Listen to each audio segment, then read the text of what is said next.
All right, ladies and gentlemen, welcome to part 2 of this podcast. Do not forget to subscribe for the viewers outside there, and we are live at Nihati Bar and Restaurant. I'm here in the studio once again with Max Skills.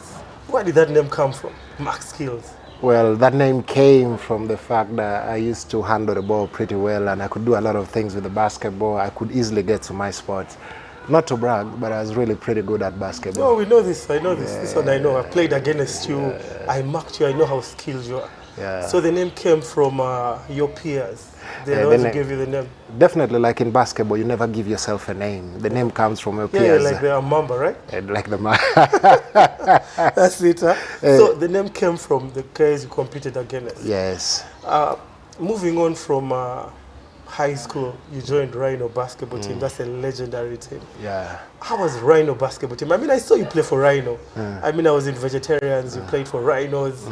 I was marking you sometime. I think Veg was playing Rhino. So I'm like, let me give Mark left. Then you crossed me over and you spun and turned and made the basket a lot. I mean, back then we were not really sound when it comes to defense. There was no help in defense. I mean, you just spun, left me there, and just finished with the other hand. I mean, I know Rhino was very influential in your basketball development. How was Rhino? For me personally, Rhino was everything for me.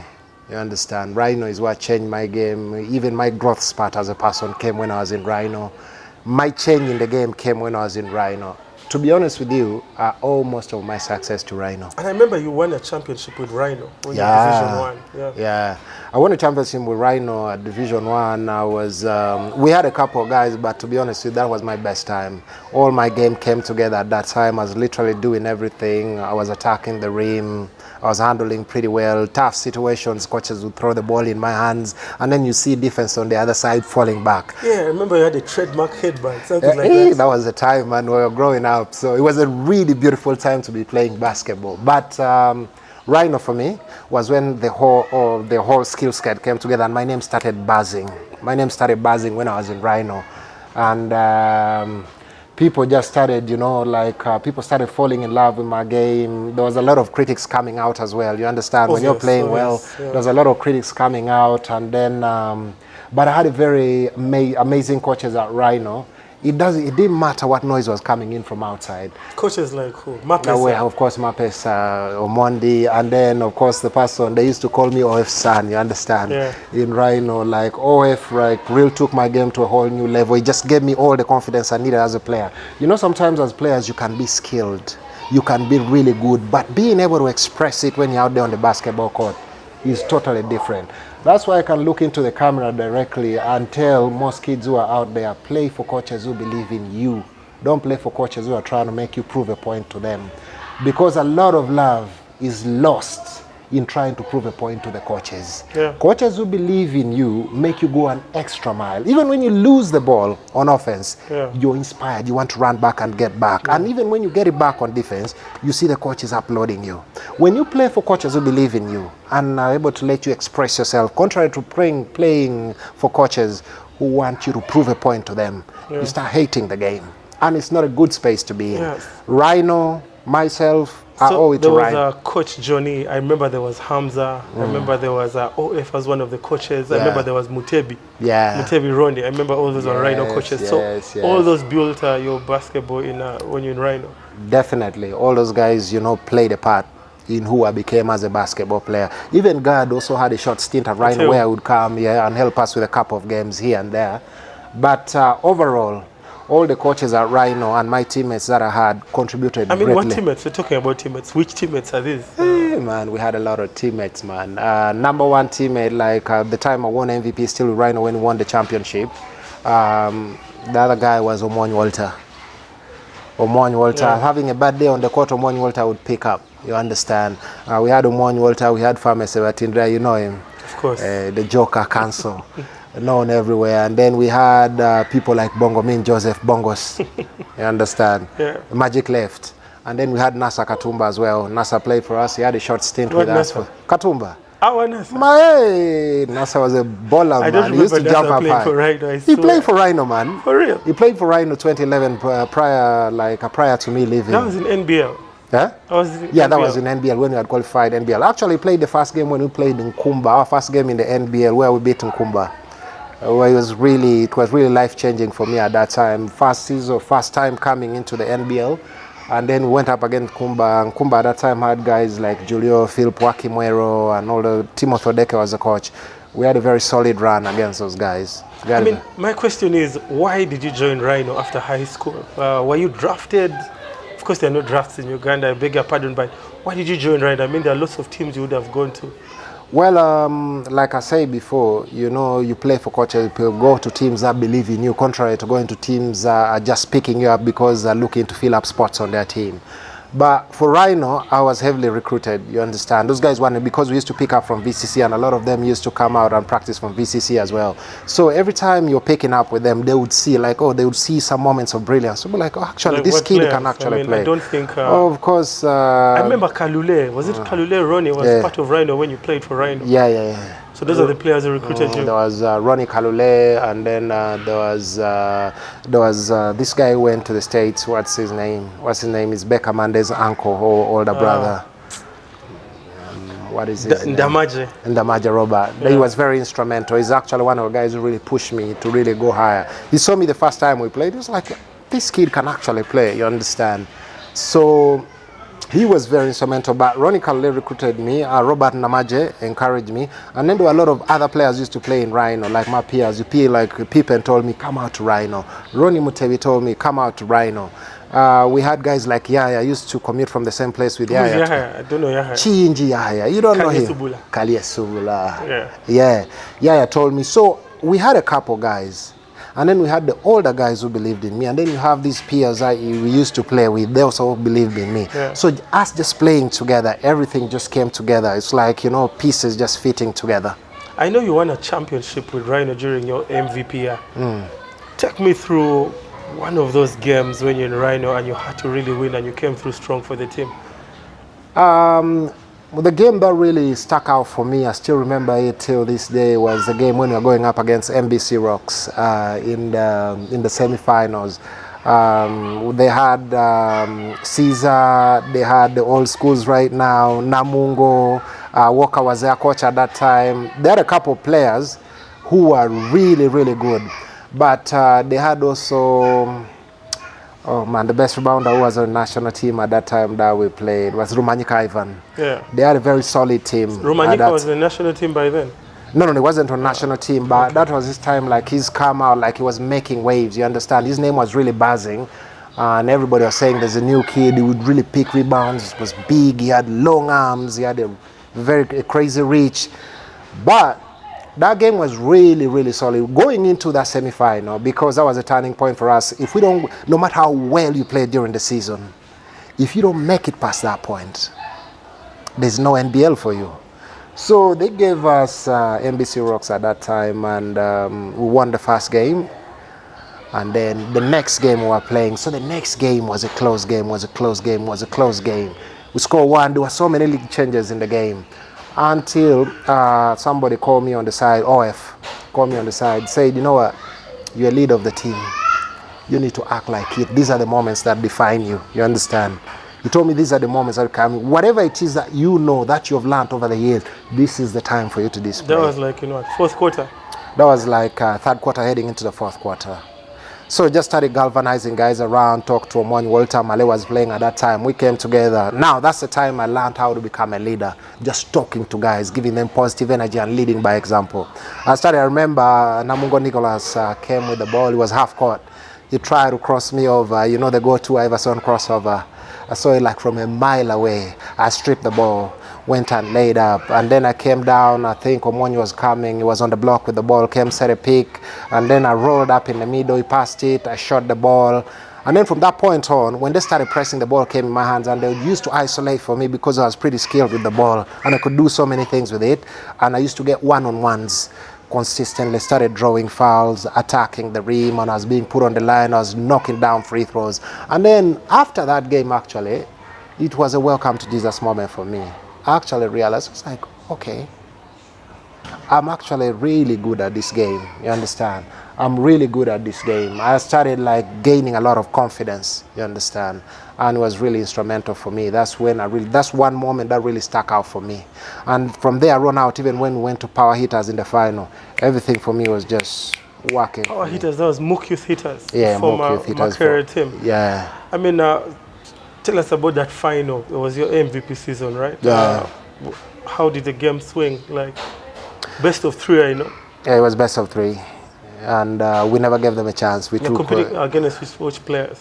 We had George Odong George. We had the likes of Jackie Sanasa. I think Makiadi was on that team. No, he wasn't. Makiadi wasn't on that team. We had We had Adam Kakuru was on that team as well. Tony Olila was on that team as well. Yeah. We had the Jackie Sanasas. We had the Tanzanian boy who used to shoot a lot of threes. He was called Abu. Yeah. Skinny, light skin. He used to really pull up, yeah.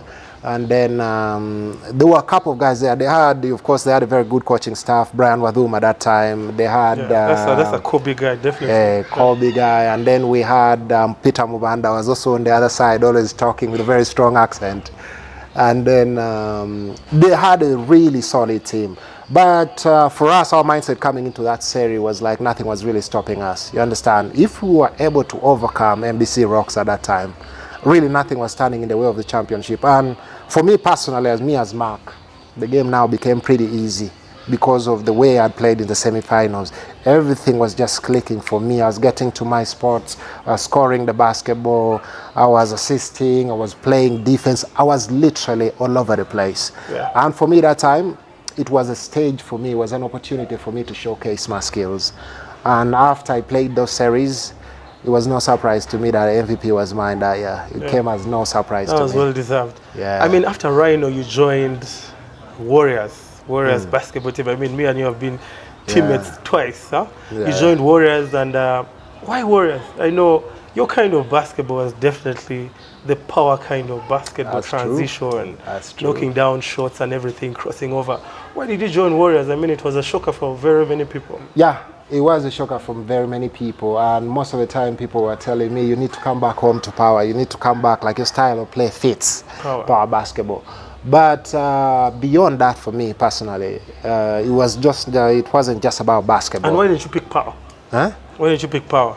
Well, it's hard for me. I don't want to throw that anywhere because at some point when they were recruiting me, at some point there was a guy, I don't remember his name, was putting on glasses. He used to talk to me in a very arrogant way, you understand? In the power team?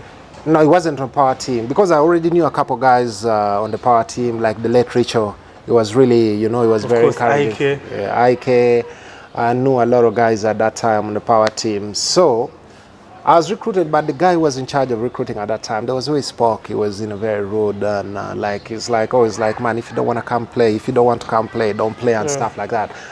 And then Ambrose came through, you understand. Ambrose just started talking to Ambrose Tashovia. Initially was the president of FUBA Basketball. Yeah. Right now he's the president of National Council of Sports as well. He was the owner of Warriors or something? Yeah, he was running the team individually. So, and then Brian Gumisius, of course, they came and really showed interest in me. They just didn't trade for me. They just wanted me to be on the team. They believed like I shared the same vision as them, where I wanted to go to. But for me personally, away from all that, it wasn't just about basketball. If you look at like Ambrose, the way like he taught you how to be a man, how to be a better person in life, staying in school, finishing school. And he used to talk about things like, okay, you play the game, yes, you're going to play the game, but there's a bigger part of life after playing basketball. How you're going to handle yourself, what you mold yourself into, like the human aspect. It was really key for me, you understand? And I felt like those values aligned with me. And so it came as a no-shocker for me to lean to them a little bit more. Of course, it was quite a surprise to a lot of people, like, oh, this guy could have gone to power or could have gone to another team which plays, running basketball. But at the same time, that part of life, I'm very grateful for it, you understand? I have no regrets that I joined Warriors, no regrets whatsoever. I have no regrets. I just learned how to be a proper man, hold myself to certain standards, be principled, carry some values. And to me, that has helped me navigate life till now. How was Warriors as a family? I also played in Warriors for one season, and It's like I was in heaven when I joined Warriors. How was it as a family? I can honestly attest, Warriors was a family. Like it was like. What teammates were you with in Warriors? I mean, tell me about the veterans and then the kiddos. Okay, man. Warriors was a mixture of people from. We had the veterans, then we had us who are middle-aged a little bit, and then we had guys who are younger who came in. So, but the older guys, we had the likes of Brian Gumisius, of course, amazing, funny dude, but at the same time very disciplined. And then we had, of course, the legend Kaseo Ronnie, the magic left. They don't come around too often. You understand? One of the greatest of all time. Yeah, that's a generational talent. Like he was magical. He was very magical and surgical at the same time with the basketball in his hands. And then we had Judo Chen, of course, sharpshooter. Yeah. That guy, oh my days. He taught me my first lesson in basketball. It was a humbling experience. We had Jude. I mean, tell us about the experience. I mean, experience of the experience. I mean, the lesson that Jude gave you. Man, Jude just made me feel like if you don't step up to me, I'm going to knock down these shots consistently every single day. I don't know, because before we used to play with a lot of guys who never used to shoot, because shooting wasn't like a thing in Ugandan basketball. Yeah, everybody used to attack the basketball every single time. But Jude was one of the first guys. Every time he's open, if you don't step up, he's knocking that shot down. And bro, he made my life a living hell for the first 3 months until I learned how to step up, play up close, body him every single time. When he's coming off the pick, you have the body on him every single time. And for me, in as much as it was a humbling experience for me, it was a learning time for me. It was a learning experience for me. I learned, playing at the highest level, this is what you have to do. You understand? Yeah. And he was a brother. He used to coach me on the basketball court as well. Then we have the laughing machine, Okias. Okias was right there. You understand? They used to call him Njugu or something. Yeah, they call him Njugu. He used to love G-Nuts a lot. Till now, I'm pretty sure he loves the G-Nuts till now. But Okias was... I don't know, man. Those are talents I don't think we're ever going to get back, because that generation of the Kaseus and everybody, you would even come out to watch basketball games and you are amazed at the level at which people were playing basketball. Yeah. And then, of course, in Warriors, we had middle-aged guys. We had the likes of me, we had you, we had Eti, we had Caesar, and then we had Camelo, Baba. Hey, Baba, we had Baba, of course we had Bazangu, we had Mikey Gatete as well. And then the younger guys, of course, we had like Gaki Daniel, we had Imran, we had Stanley Mogera, we had Ojo. You understand? Yeah. Ojo, Aaron, and then we had, which other guys? Of course, when I just come onto the team, also we had a younger guy who was called Sally. But he also the guard, right? Yeah, he was a guard, very tough guy, hard-nosed guy, he's breathing in your face on defense. And then those are the guys we had. I mean, Warriors came close to winning a championship a couple of times. Where did you guys get it wrong, man? Man, if you ask me honestly... I mean, we had a stacked team. Each position had like 2 guys, 3 guys, 4 guys. I remember I used to play number 4 sometimes. I used to play number 3. Sometimes I used to play number 1. We had a solid team. Where did we get it wrong as a Warriors as a team? Honestly, if you ask me, I still beat myself up till this day. I don't know why we didn't win that championship. You've talked about lots of talent. Caesar, Jude, Kaseu. Lots of talent. Where did Warriors fail? I think, to be honest with you, if you ask me right now, in retrospect, in hindsight, if I'm to look back, we had a very solid, talented team. But at the same time, I believe like everybody was on a different page. You understand? Yeah. In terms of the goal of the team, what we wanted to achieve. There was so much talent, and at some point we thought that probably all that talent just coming together, everything would take care of itself. And then we realized fast enough that, it wasn't really going to happen. I believe we should have done a better job of pulling everybody together. You understand? Yeah. And sharing the same vision. People should have known their roles. Huh? Talk about Ambrose pulling people together. No. That's beyond Ambrose. Us as a team, we should have done players, it then as the coach. Players. I mean, we had lots of coaches. We had Gadeteu, Ronnie Mutebi. I want to remind you of a semi-final. Was it semi-final, quarter-final? So we're taking on JKL. We were up by, can I say 4 points? Yes, we were up by 4 points. It was fourth quarter, a couple of seconds or minutes to go. Coach calls a timeout. and tells us to play zone. It was the JKL JKL had possession. And guess who gets the ball? You've been talking about how Jude taught you a lesson. Jude gets the ball, laces up a 3. We are down by 1. They put us on pressure, steal the ball, and they go and score, and we're down by 1 in seconds. Where did you get it wrong as a team, man? Because I think Ambrose did everything possible to organize like a team of talented players. I mean, he used to pay us. I won't lie to you. I got money from Ambrose's pockets. Where did we get it wrong? To be honest with you, you've just reminded me of it. Every time, like, it touches me mentally, just bringing myself to think of that situation where, you know, I think, to be honest with you, right now, when I look at it, I was like, there was a bad read on the coach's side at that time. I'm not even going to lie about it. I'm going to be blunt. Well, we had a lot of senior players, but at the same time, even if you wanted to go into like a man-to-man, it was going to be really hard. That means you're disrespecting the who? Of course. The coach. So you had to stick with whatever. But at that time, that team was stacked with so many shooters. We are getting into a zone, they're inbounding the ball. And they're passing the ball to Jude, and you're telling guys, stay in the zone. It's like we never knew who Jude was. Oh, my days. It's a very uncomfortable, you know, even thinking about it right now really makes me uncomfortable. Because when Jude left the shot, he made us look so stupid. He made us go to sleep, and we were like, He left the shot. Even, do you remember during the team talk, we had nothing to say. What could we say? I mean, that was our former player. Torturing us, yet we knew what he was going to give us. We knew what was going on. And to be honest with you, that guy wanted to stay with the team. He called me a number of times every time during this. He was like, man, I can't believe they've let me go. I want to stay with the team. And players like Jude, or players like Opio, should have stuck around the team longer. You know why they should have stuck around the team longer? Because those are what we call veteran players who help develop the younger players. Even if it's on the bench. Just like LeBron right now in the league. Exactly. Those are the younger players are the players. Look at like this guy who just played, Udonis Haslem. Miami. For the last 4 years, he wasn't really doing much for the team, but they kept him there. You understand? And now we build the character of the players, made the players believe in themselves, talk to them about basketball. We needed that on the team. You know, when they left us and we had a young group of players, and then everybody's trying to get their own shine and everything, it was the team was just disgruntled. No, I mean, Mark, we're going to continue this after this break. I mean, the viewers outside there, please don't touch that dial. We'll be back very, very shortly.